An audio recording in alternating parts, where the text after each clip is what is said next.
मैं ਤੁਹਾਡਾ ਖਾਦਮ ਚੌਧਰੀ ਆਬਦ ਅਵਾਮੀ ਮਸਾਇਲ ਦੇ ਨਾਲ ਨਾਜ਼ਰੀਨ ਅੱਜ ਇੱਕ ਐਸੇ ਮਸਲੇ ਨੂੰ ਅਸੀਂ ਉਜਾਗਰ ਕਰਾਂਗੇ ਕਿ ਜਿਹੜਾ ਇਸ ਵਕਤ ਸਾਡਾ ਸ਼ਹਿਰ ਵਾਲੇ ਲੋਕ ਉਹਦੇ ਪਰੇਸ਼ਾਨੀ ਦਾ ਉਹਦਾ ਸਾਹਮਣਾ ਕਰਦੇ ਪਏ ਨੇ। ਨਾਜ਼ਰੀਨ ਜਿਵੇਂ ਜਿਵੇਂ ਮੌਸਮ ਸਰਮਾ ਆਉਂਦਾ ਪਿਆ ਸੂਈ ਗੈਸ ਵਾਲਿਆਂ ਨੇ ਗੈਸ ਇਵੇਂ ਬੰਦ ਕਰ ਦਿੱਤੀ ਜਿਵੇਂ ਈਦ ਬੱਚਿਆਂ ਨੂੰ ਤਿਆਰ ਕਰਨਾ ਹੁੰਦਾ ਸਕੂਲ ਦੇ ਵਾਸਤੇ। वालदैन परेशान हो गए ने। सुबह सुबह जदों स्कूल का टाइम होंदा है लोगों ने दफ्तर जाना होंदा है उस वक्त गैस नहीं होंदी। सूई गैस के महकमे की ये लापरवाही या उन्होंने टाइम टेबल इस तरह उन्हें गलत कर दिता है। स्कूल के बच्चों का टाइम होंदा है तो वो गैस चली जाती है। सुबह सुबह नाश्ते वेले बच्चे जिहड़े ने स्कूल भुखे जाते ने वालदैन परेशान होंदे ने। मेरी है पूरे शहर की तरफों पीर सैयद आशिक हुसैन शाह करमानी साहब अगे राओ अजमल साहब अगे कि उजरा शाह मुकीम दे विच सूई गैस का जिहड़ा मसला है ना वो बहुत ज़्यादा वध गया है।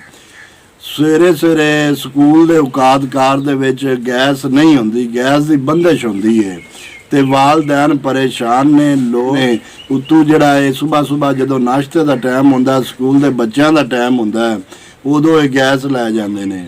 मेरी इन राव अजमल साहब अगे सैयद आशिक हुसैन शाह करमानी साहब अगे ये अपील है कि उजरा शाह मुकीम के लोगों ने पीर साहब नूं बड़े जज्बे नाल बड़े प्यार मुहब्बत नाल वोट दे ते कामयाब किया है ते पीर साहब इस वक्त साडे उजरा शाह मुकीम की आवाम का जिहड़ा मसला है ना सूई गैस वाला ये बहुत ज़्यादा हो गया है। वालदैन बड़े परेशान हो गए ने। सुबह सुबह हर बंदे ने आपदे कारोबार ते जाना होंदा है लेकिन उस वक्त गैस नहीं होंदी। लोग परेशान हो जाते ने नाश्ता करन वास्ते जावन वास्ते। ते मेरी अपील है आला हुकाम अगे भी ते साडे इन्हां मुंतखब जिहड़े उम्मीदवार ने MP या MNA साहब इन्हां अगे भी रिक्वेस्ट है कि साडे शहर का जिहड़ा मसला है ना सूई गैस वाला ये फौरी हल किया जाए।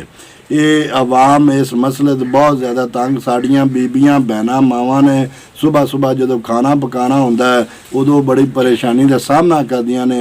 गैस आंदी नहीं, चूल्हे बंद पे होंदे ने इहदे ते मेरी ये आला हुकाम अगे रिक्वेस्ट है कि ये साडे गैस की बंदिश का सिलसिला ख़त्म किया जाए और ਜਿਹੜੇ ਸਕੂਲ ਟਾਈਮ ਔਕਾਤਕਾਰ ਹੁੰਦੇ ਨੇ ਇਹਦੇ ਵਿੱਚ ਸਾਨੂੰ ਗੈਸ ਦੀ ਫਰਾਹਮੀ ਨੂੰ ਮੁਕੰਮਲ ਯਕੀਨੀ ਬਣਾਇਆ ਜਾਵੇ।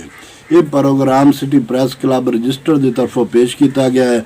ਮਿਲਾਂਗੇ ਕਿਸੇ ਨਵੇਂ ਪ੍ਰੋਗਰਾਮ ਨਾਲ, ਤਬ ਤੱਕ ਵਾਸਤੇ ਅੱਲਾਹ ਹਾਫਿਜ਼, ਪਾਕਿਸਤਾਨ ਜ਼ਿੰਦਾਬਾਦ।